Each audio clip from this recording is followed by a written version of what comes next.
1860 में प्रकाशित प्रसिद्ध बंगाली लेखक दीनबंधु मित्र के नाटक नील दर्पण में 1860 में प्रकाशित प्रसिद्ध बंगाली लेखक दीनबंधु मित्र ने नाटक नील दर्पण में किसानों के दमन का स्पष्ट चित्रण किया। 1860 में मई 1931 में जहानाबाद में एक प्रस्ताव पारित कर समिति नियुक्त की गई, जिसके अध्यक्ष ने गया के जिलाधीश को प्रस्ताव भेजा, मालगुजारी 50% कमी करने का अनुरोध किया।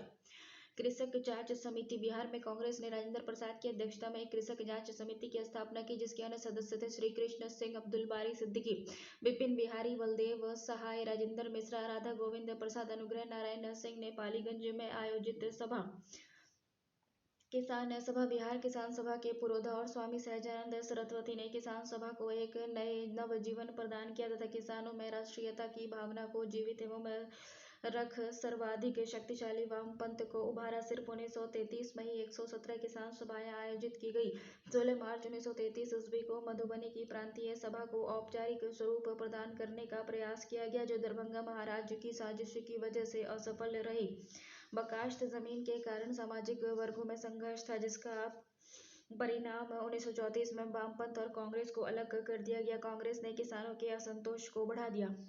बकाश्त भूमि का मुद्दा क्या था कि कांग्रेस की ढुलमुल नीति और जमींदारों के अत्याचार से किसान कुंठित हो गए थे, अतः उनका उग्र होना स्वाभाविक था। सरकारी रिपोर्ट से पता चलता है कि किसान आंदोलन तेज हो गया था तथा बकाश्त के विवाद बढ़ रहे थे। मुंगेर जिले में आंदोलन गंभीर हो गया था, जहां 4 व्यक्ति मारे गए थे। पटना जिले में 1 व्यक्ति मारा गया था, अनेक लोग घायल हुए थे। कांग्रेस सरकार ने किसान आंदोलन पर नियंत्रण डालने के लिए कानूनी रूप का सहारा लिया। 1947 ईस्वी बिहार सार्वजनिक व्यवस्था अनुरक्षण अधिनियम पारित किया गया। आंदोलन पर काबू पाने का प्रयास किया गया।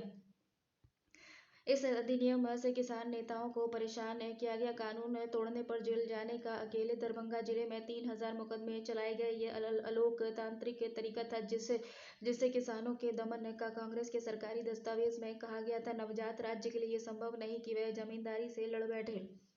निष्कर्ष हो गया ये कहा जा सकता है कि राष्ट्रीय आंदोलन में बिहार के किसानों की अहम भूमिका थी। बिहार में किसान आंदोलन 1947 के बाद भी लगभग चलता रहा, जिसमें स्वामी जी का एक अहम योगदान है। सरकार एवं कांग्रेस के रुचि न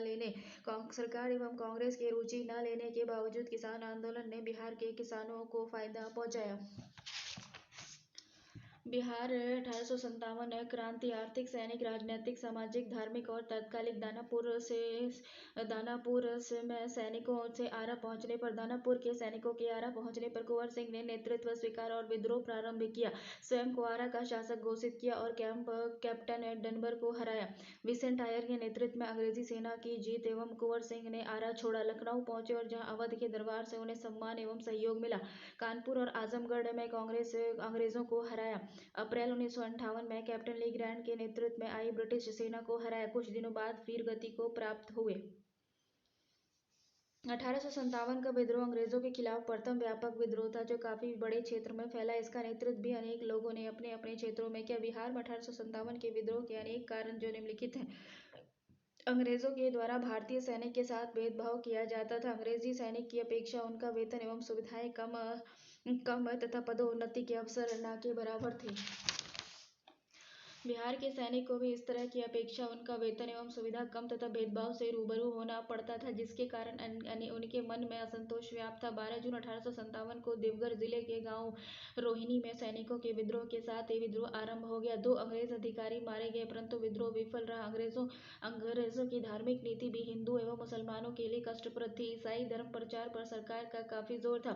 वहाबी आंदोलन का केंद्र उस समय पटना एवं आसपास के क्षेत्र में था, जो मूलतः एक सुधारवादी आंदोलन था। वहाबियों ने भारत से ब्रिटिश सत्ता का अंत करने का आह्वान किया। अंग्रेजों ने वहाबी आंदोलन पर कड़ा रूप अपनाया, जिसके प्रभाव से आंदोलन प्रारंभ होने पर दिखा। ये आंदोलनकारी 1857 के विद्रोह में शामिल हो गए।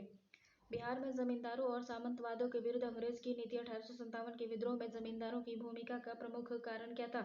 1857 के विद्रोह का नाम आते ही बाबू कुंवर सिंह का नाम मन में कौंधता है और एक बूढ़े परंतु अदम्य साहसी और उत्साही सेनानी का चित्र उभरता है। बिहार में जमींदारों एवं सामंतों के विरुद्ध अंग्रेजों के द्वारा अपनाई गई नीति। 1857 में विद्रोह में जगदीशपुर के जमींदार बाबू कुंवर सिंह को अंग्रेज ने दिवालियापन के कगार पर पहुंचा दिया। इन बातों से कुंवर सिंह को अपना नेता बनाना चाहा और उन्होंने तुरंत नेतृत्व स्वीकार करते हुए विप्लव को शुरू कर दिया। 3 रेजिमेंटों के सैनिक दानापुर से आरा पहुंचकर कुंवर सिंह को अपना नेता बनाया। विप्लव प्रारंभ हुआ। कुंवर सिंह ने अपने सैनिक की संख्या धीरे धीरे बढ़ाकर लगभग 10,000 कर ली और आरा पर अधिकार कर लिया। स्वयं को शासक घोषित कर दिया। आरा को मुक्त करवाने के लिए विलियम टेलर कैप्टन डनबर को आरा भेजा गया।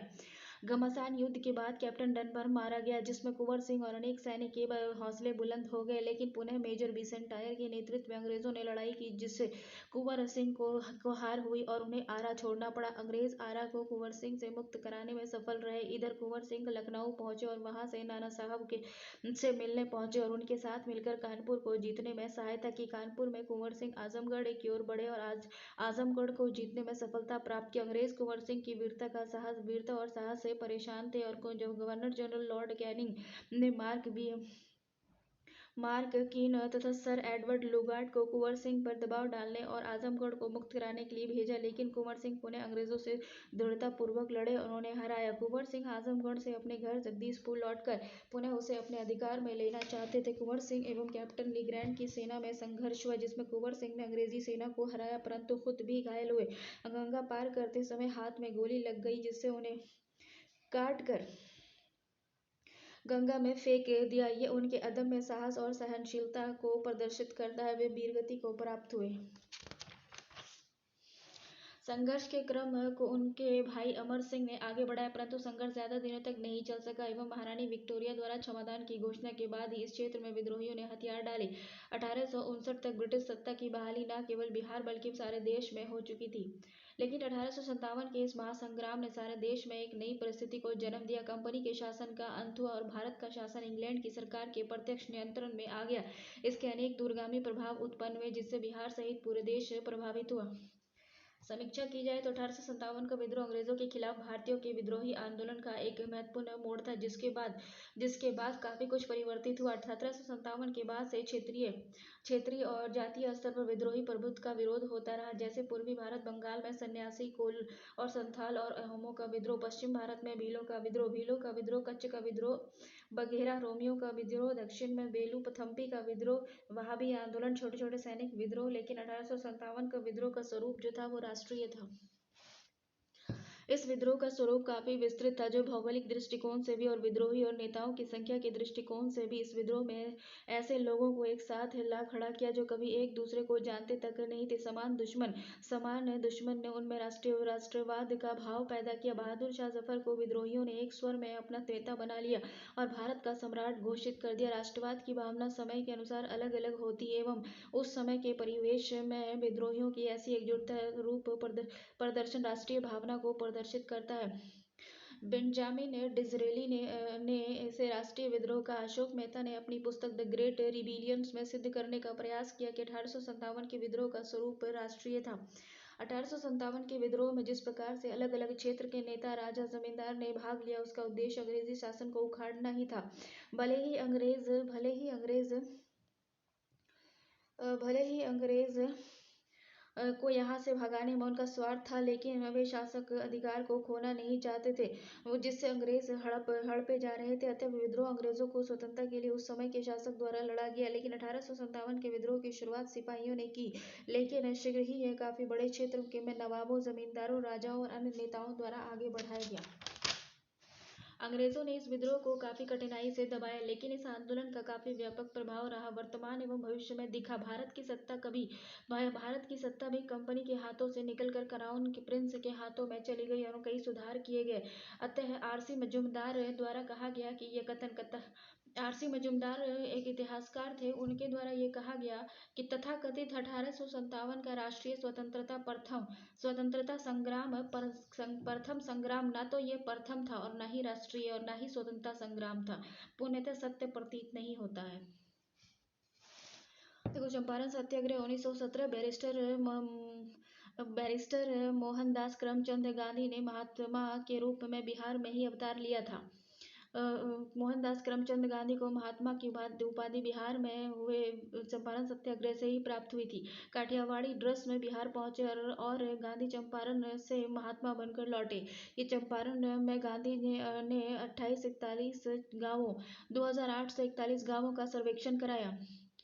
चंपारण के 2008 से 41 गांवों का गांधी ने सर्वेक्षण कराया और युवा सहयोगियों के साथ लखनऊ अधिवेशन 1916 के दौरान राजकुमार शुक्ला के द्वारा गांधी जी को चंपारण आने का अनुरोध किया गया था और राज्यपाल एडवर्ड गेट ने चंपारण एग्रीगेरियन कमेटी का गठन किया एवं 3 कटिया व्यवस्था को समाप्त कर दिया गया। 1916 में कांग्रेस के लखनऊ अधिवेशन के दौरान राजकुमार शुक्ला द्वारा गांधी जी को चंपारण आने का अनुरोध किया गया। भारत में सत्याग्रह का पहला प्रयोग था। उपराज्यपाल एडवर्ड गेट के द्वारा चंपारण एग्रीगेरियन कमेटी का गठन एक 3 कटिया व्यवस्था की समाप्ति थी। 1915 में गांधी का भारत आगमन हुआ। इस दौरान अनेक महान नेताओं का प्रादुर्भाव और गांधी को चंपारण आने का अनुरोध हुआ। गांधी जी का दक्षिण अफ्रीका की राजनीति में सत्याग्रह का 1906 से 1914 तक सफल प्रयोग था। पहले गांधी ने सत्याग्रह का प्रयोग दक्षिण अफ्रीका में भारतीय मूल के गिरमिटिया मजदूर के पहले जो थे गांधी जी ने सत्याग्रह का प्रयोग दक्षिण अफ्रीका में किया जहां भारतीय मूल के गिरमिटिया मजदूर के मानवाधिकार के लिए संघर्ष किया था। इसके बाद वे लगभग 1914 में भारत लौट आए थे।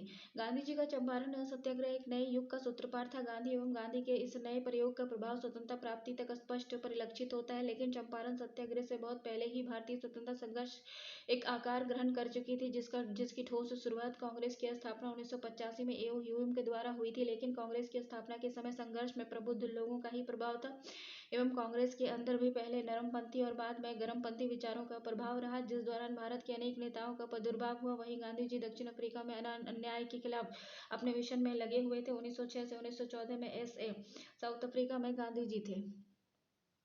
सबसे पहले 1906 ईस्वी में गांधी जी ने साउथ अफ्रीका में सत्याग्रह का प्रयोग किया। 1914 तक वे इसका सफल प्रयोग करते रहे। अपने संघर्ष कार्यों के कारण जनवरी 1915 में भारत आगमन से पूर्व ही वे काफी प्रसिद्ध हो चुके थे। 1916 में कांग्रेस के लखनऊ अधिवेशन में गांधी जी ने भाग लिया था, जहां चंपारण के राजकुमार शुक्ला के अनुरोध पर गांधी जी चंपारण आने की स्थिति का अध्ययन करने को सहमत हो गए। अप्रैल 1917 में गांधी जी चंपारण पहुंचे और स्थानीय प्रशासन ने उनके आगमन पर रोक लगाने का निर्णय लिया, लेकिन गांधी जी की लोकप्रियता और उनके पिछले कार्यों से सहमी हुई सरकार ने ऐसा नहीं किया, बल्कि उपराज्यपाल एडवर्ड गेट ने उन्हें वार्ता के लिए बुलाया, जिसमें चंपारण एग्रीगेरियन कमेटी गठित करने का निर्णय लिया गया।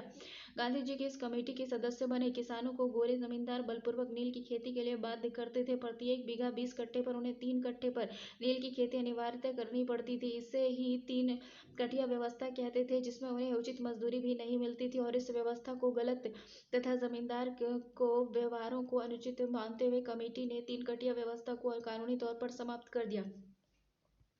इस आंदोलन की सफलता ने जहां राष्ट्रीय आंदोलन को एक नया मोड़ दिया, वहीं बिहार के किसानों को अंग्रेजी जमींदारों के खिलाफ लड़ने का साहमी दिया।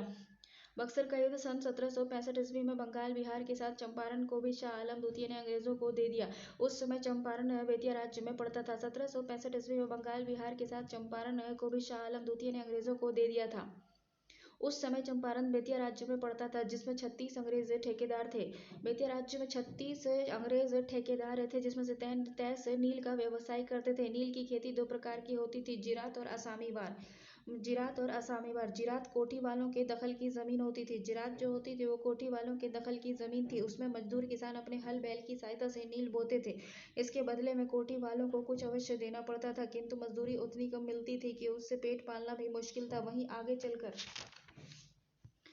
चंपारण विद्रोह का कारण बना असामीवार। इसमें रैयतों के द्वारा नील पैदा कराने की व्यवस्था करते थे, जिसे कई प्रकार थे। 3 कटिया प्रथा सन 1860 ईस्वी तक रैयतों के बीघा पीछे 5 कट्ठा नील बोना पड़ता था, परंतु 1867 ईस्वी तक आते आते ये कम होकर बीघा में 3 कट्ठा हो गया। फलतः इस प्रथा का नाम 3 कटिया पड़ा। 1867 के पहले तक रैयतों को 1 एकड़ नील के लिए 6.5 रुपये मिलते थे। उसी साल रैयतों के विद्रोह के फलस्वरूप सरकार के दबाव से रकम को बढ़ाकर 1909 में मिस्टर गोरले की रिपोर्ट पर 13 रुपया कर दिया गया।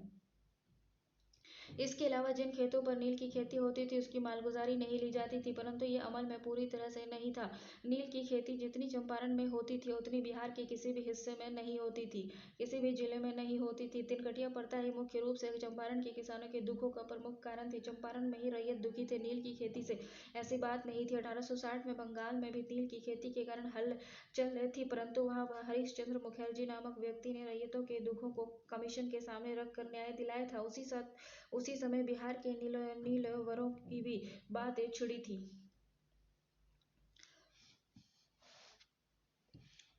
पर उस समय वहाँ कोई मुखर्जी जैसा व्यक्ति नहीं था जो चंपारण के किसानों के लिए कष्ट को कमीशन के सामने रखता। नील की खेती से संबंधित कई फौजदारियां होती रही।